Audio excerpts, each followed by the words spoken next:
नमस्कार साथियों, मैं हूं चरण सिंह राजपूत और आप देख रहे हैं फाइट फॉर राइट। आज देश में सहारा इंडिया के खिलाफ निवेशकों का एक बड़ा आंदोलन चल रहा है। चाहे ऑल इंडिया जन आंदोलन संघर्ष न्याय मोर्चा हो, चाहे ठगी पीड़ित जमाकर्ता परिवार हो, अखिल भारतीय जन कल्याण मंच हो या दूसरे संगठन हो, इन संगठनों ने सहारा इंडिया के खिलाफ भुगतान को लेकर एक बड़ा आंदोलन देश में छेड़ रखा है। यदि आप सहारा इंडिया की बात करें तो सहारा इंडिया की जो चेयरमैन है सुब्रत राय, वो सीना ठोक कर बोलते थे कि मेरा 10 लाख सदस्यों का परिवार है, इसमें ना कोई यूनियन है, ना कहीं से कोई बगावत है, और पूरी लोकतांत्रिक व्यवस्था से सहारा जो है वो ग्रुप चल रहा है। और निश्चित रूप से एक समय था कि सहारा में कोई कर्मचारी, कोई निवेशक, जमाकर्ता कान नहीं फड़फड़ा पाता था। और जहां तक आज निवेशकों के जमाकर्ताओं की इस आंदोलन की बात है, और इन लोगों पर तो सुब्रत राय का इतना बड़ा जादू था, या ये कह सकते हो आपकी इतनी बड़ी अंधभक्ति थी कि कई कई किलोमीटर तक जो है वो लोग पैर छूने के लिए कतार में खड़े रहते थे। ये था सहारा का रुतबा सुब्रत राय का। और जो ये व्यवस्था सुब्रत राय ने सहारा में जो है वो पैदा कर रखी थी। अब ऐसे में प्रश्न ये उठता है कि उस सहारा ग्रुप में, जिस सहारा ग्रुप में कोई सुब्रत राय के खिलाफ एक शब्द सुनने को तैयार नहीं होता था, जिस सहारा ग्रुप में कोई सुब्रत राय की तो बहुत बड़ी बात है, प्रबंधन के खिलाफ भी जो है कान नहीं फड़फड़ाता था, उस सहारा ग्रुप में प्रोटेस्ट हुआ कैसे? उस सहारा ग्रुप में इतने बड़े स्तर पर आंदोलन चल कैसे रहा है, या उस सहारा ग्रुप में बगावत हुई कहां से? यदि आप बात करें सहारा में बगावत की, आंदोलन की, तो निश्चित रूप से आज निवेशक जो आंदोलन कर रहे हैं वो भुगतान को लेकर 2 लाख करोड़ से ऊपर का भुगतान इन निवेशकों और जमाकर्ताओं का बताया जा रहा है। और ये कहा जा रहा है कि सुब्रत राय ने जो पैसा सहारा इंडिया ने लिया निवेशकों से, जमाकर्ताओं से, वो दूसरे एक से मद में, दूसरे मद, दूसरे में, तीसरे मद में, मतलब जब उसकी मैच्योरिटी पूरी होती थी, जब उसका समय सीमा पूरी होती थी, तो दूसरे मद में वो पैसा जमा करा लिया जाता था।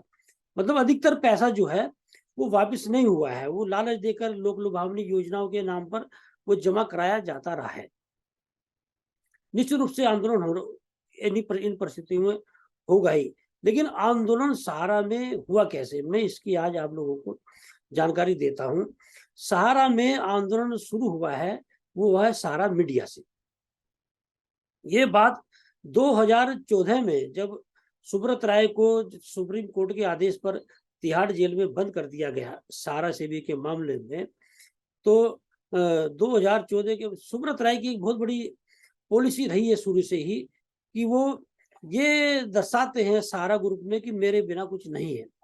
और वही किया उन्होंने। जब तिहाड़ जेल में वो चले गए तो कि ये कि सहारा के खाते सील हो गए हैं इसके नाम पर, उन्होंने सैलरी देनी लगभग बंद कर दी। एक टोकन अमाउंट जो है वो जो है सहारा मीडिया में दिया जा रहा था। हालांकि पैरा बैंकिंग में जो आज जहाज निवेशक चल रहा है वहाँ पूरी सैलरी मिल रही थी, और इसीलिए से ये लोग जो है वो खुश थे, कान नहीं फड़फड़ा रहे थे। लेकिन मीडिया में ये 2015 के आसपास की बात है, 6 से 7 महीने तक जो एक टोकन अमाउंट मिला, मतलब सैलरी नहीं मिली, लोगों के खर्चे नहीं चल रहे थे, लोगों के बच्चे घर से फीस जमा नहीं हो रही थी, यदि कोई बीमार है तो डॉक्टर का वो इलाज नहीं करा पा रहा था। और उस दौर में कई लोगों ने जो है वो विभिन्न समस्याओं के चलते दम भी तोड़ दिया था, और कई लोगों ने सुसाइड भी की थी। वो दौर था। जहां तक मेरी बात है, मैं उस समय जो है लगभग 4.5 साल जो है वो पटना में, नोएडा से मेरा ट्रांसफर हुआ था, और पटना में एक तरह से क्रांतिकारी अंदाज में मैं वापस हुआ था, क्योंकि पटना में सारा प्रबंधन, जैसे मैं आपसे बता ही रहा हूँ, कान कोई नहीं फड़फड़ा सकता था। लेकिन हम लोगों ने जब सारे, जिस तरह से, जिन परिस्थितियों में हम लोगों का जो है ट्रांसफर पटना में हुआ था, हम लोग उसका लगातार विरोध करते थे।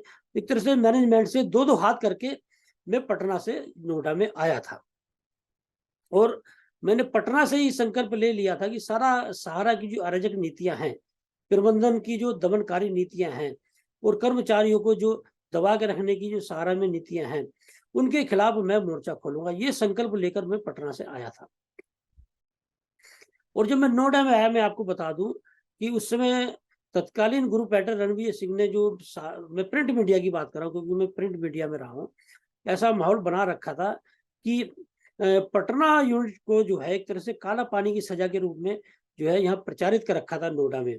और रणविजय सिंह जो है, यदि कोई किसी को डांटना होता था तो एक तरह से धमकी देता था कि पटना भेज दो, मतलब काला पानी जो है सारा मीडिया में पटना यूनिट इन्होंने जो एक तरह से वो दर्शा रखी थी। तो जब मैं आया, एक टेरर था रणविजय सिंह का, और उसके एक बहुत बड़े जो है प्रिय शिष्य थे जो है ददीबल यादव। तो इन लोगों ने सारा संपादकीय विभाग के ऊपर एक टेरर बना रखा था, और मुझे बड़ा अजीब सा लगा। लोग जो है डरे हुए हैं, सहमे हुए, कोई बोल नहीं पा रहा है, वो भी उन परिस्थितियों में कि ऐसा कोई खास नहीं मिल रहा था। तो मैंने धीरे धीरे लोगों का जो डर था, भय था, वो निकाला, उसका क्योंकि मैंने खुद जो है इन लोगों से मोर्चा लिया। रणवीर सिंह को तो मैं जिस तरह से जिस तरह से बात हुई थी, रणवीर सिंह कहता था कि बेटा तुम्हें नौकरी नहीं करने दूंगा, और मैंने कहा कि समय बताएगा, और वही हुआ। रणवीर सिंह ने कई लोगों से बोला था कि भाई मेरे रहते तो चरण सिंह नोएडा में नहीं आ पाएगा, और रणवीर सिंह के आते ही मैं नोएडा में आया, ग्रुप एडिटर थे।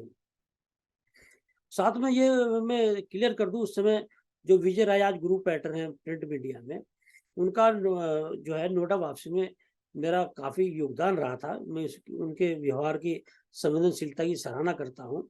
लेकिन चाहे वो विजय राय हो, रणवीर सिंह हो, यदि वहाँ सारा में अराजकता थी तो मेरा सभी के खिलाफ मोर्चा था, और वो मैंने खोला। तो जब मैं नोएडा परिसर में आया तो धीरे धीरे लोगों का भय निकला, क्योंकि मुझे ददीबल यादव से भी टकराना पड़ा।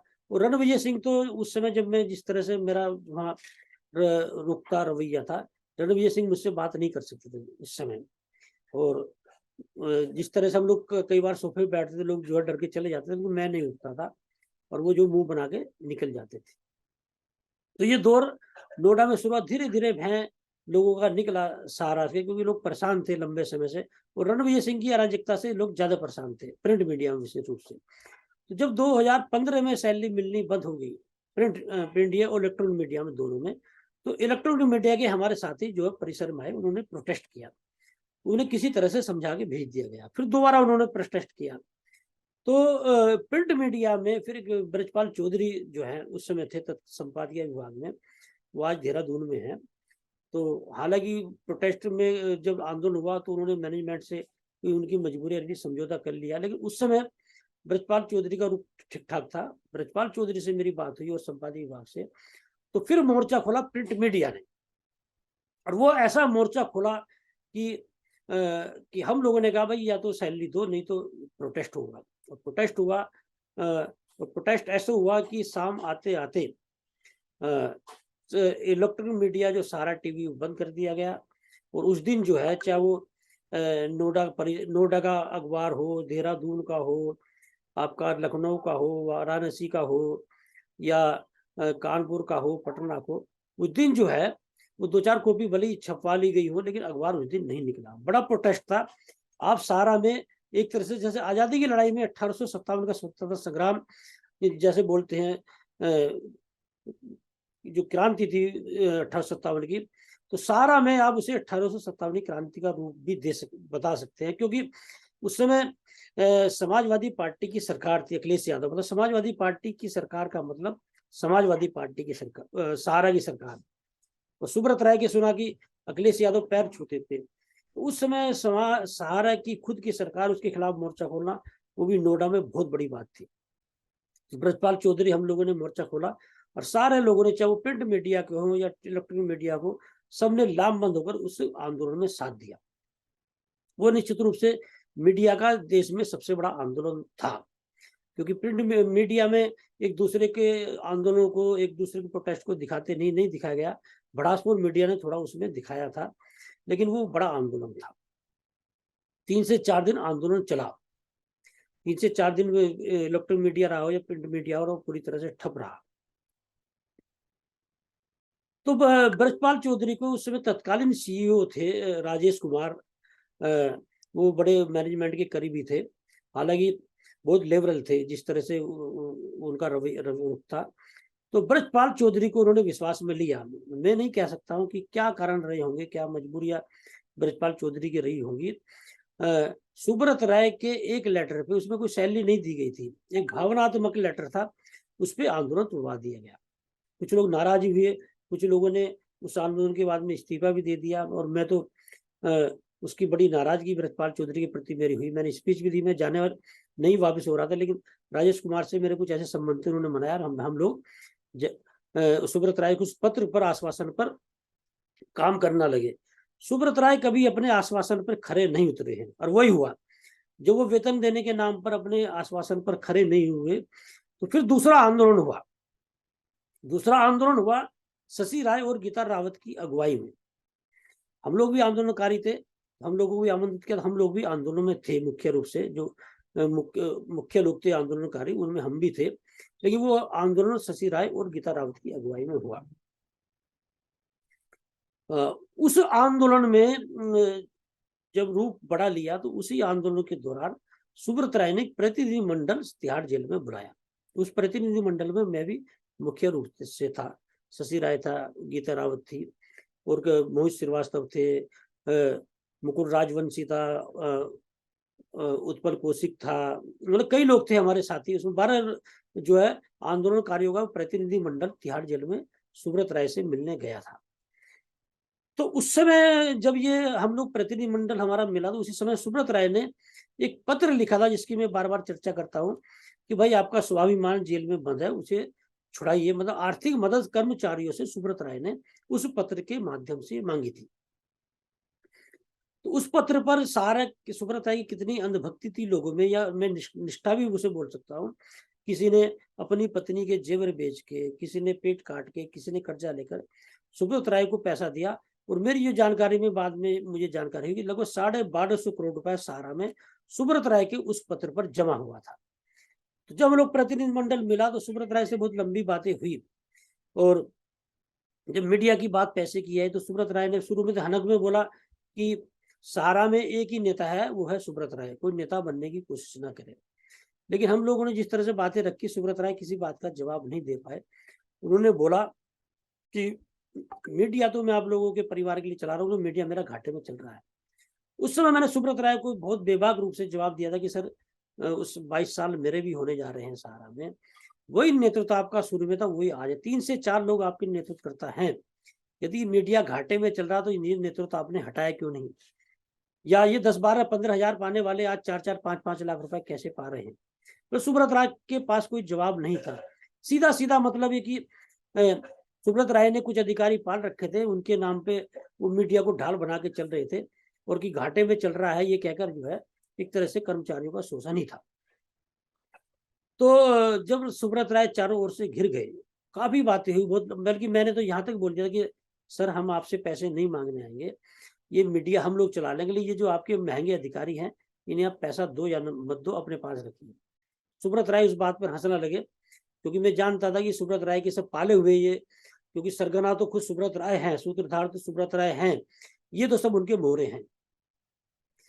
तो कुल मिला के लास्ट में जब सुब्रत राय से जवाब नहीं बना, तो सुब्रत राय के शब्द ये थे कि भाई मेरा सर काट के ले जाओ, मेरे पास पैसे नहीं है।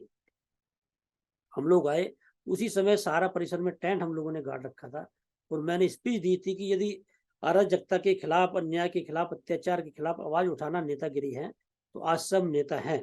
और सुब्रत राय को बड़ी गलत फहमी थी, वो देशभक्ति की बात करते थे, लेकिन आज सहारा में देशभक्ति जो है वो पैदा हुई है। सुखदेव, भगत सिंह, राजगुरु, सुखदेव, चंद्रशेखर आजाद, लोहिया गांधी अब सहारा में पैदा हो गए हैं। और उस समय मैंने सहारा क्रांति का नाम दिया था, और मैंने कहा था ये आंदोलन शुरू हो चुका है सहारा में। तो सुब्रत राय कहते हैं कि मेरे सहारा में अब बगावत नहीं हो सकती, ये आंदोलन नहीं हो सकता, और ये आंदोलन रुकेगा नहीं।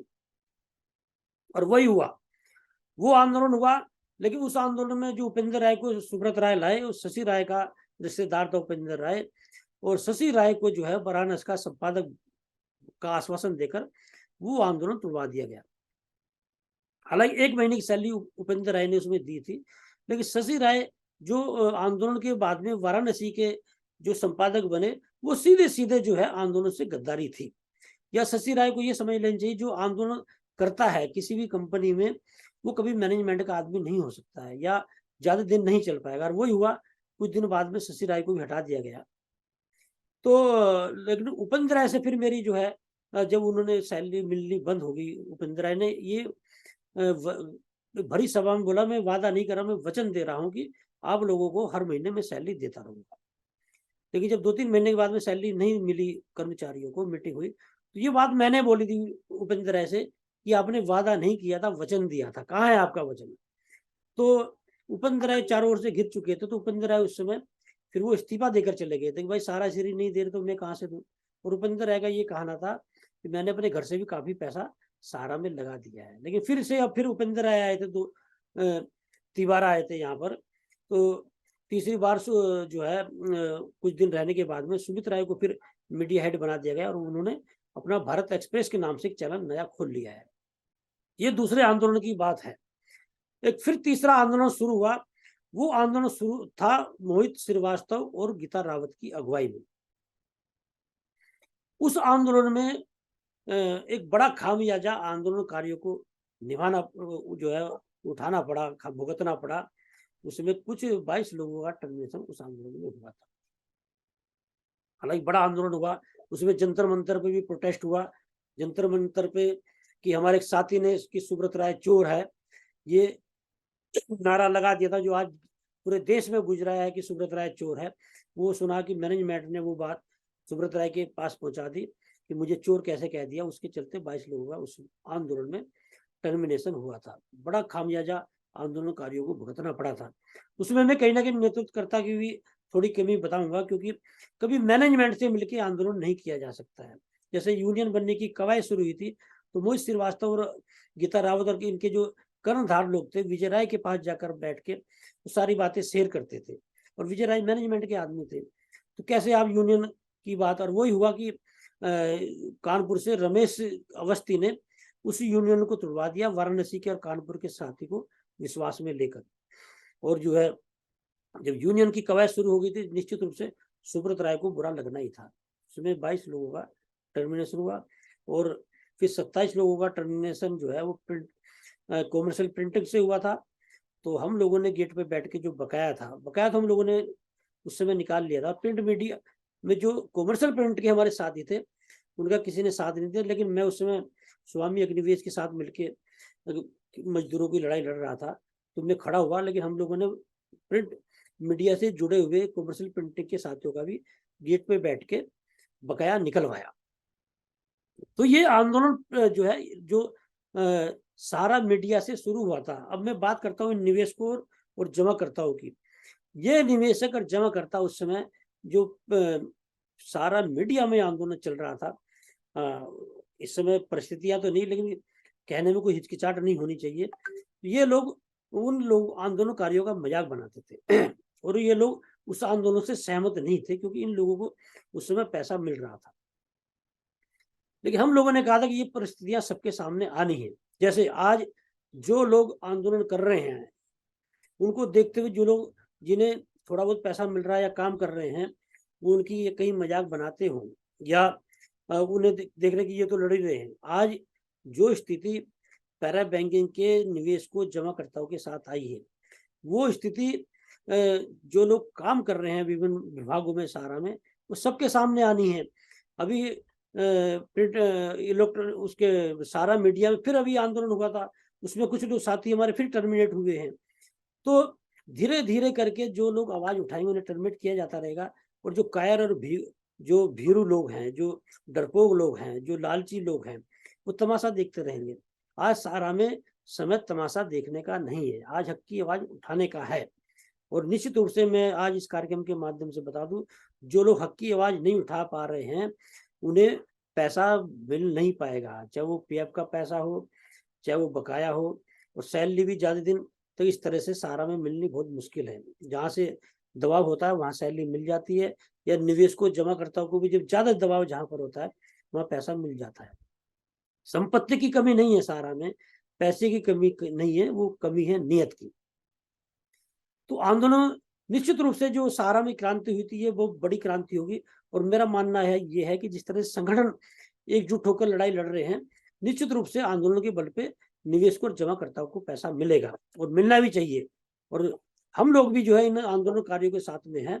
हम लोग भी कंधे से कंधा मिला के इन लोगों का साथ देंगे और निश्चित रूप से जो जमाकर्ता निवेशक है उनका पैसा निकलवाएंगे। और हमें तो जो कर्मचारी अभी बैठ के काम कर रहे हैं, हम उनके हक की लड़ाई भी लड़ रहे हैं और लड़ते रहेंगे साथियों। लेकिन पीड़ा वहां होती है कि आप इस लड़ाई में ठीक है सड़कों पे आके आप सहयोग नहीं कर सकते, लेकिन लड़ाई के सहयोग करने के बहुत तरीके होते हैं। आप अपने विवेक से उन तरीकों का उपाय निकालिए कि किस तरह से इन आंदोलनों को हम लोग सपोर्ट कर सकते हैं और सपोर्ट करिए और लड़िए। आदमी जो है वो अन्याय करने वाला इतना अपराधी नहीं होता जितना अन्याय सहने वाला होता है। और अन्याय सहना जो है वो कायरता है, वो जो है भिरूपन है, वो डरपोकपन है।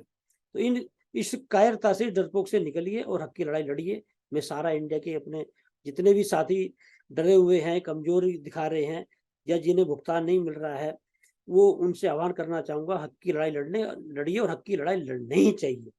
इस कार्यक्रम को हम यहीं विराम देते हैं। नमस्कार।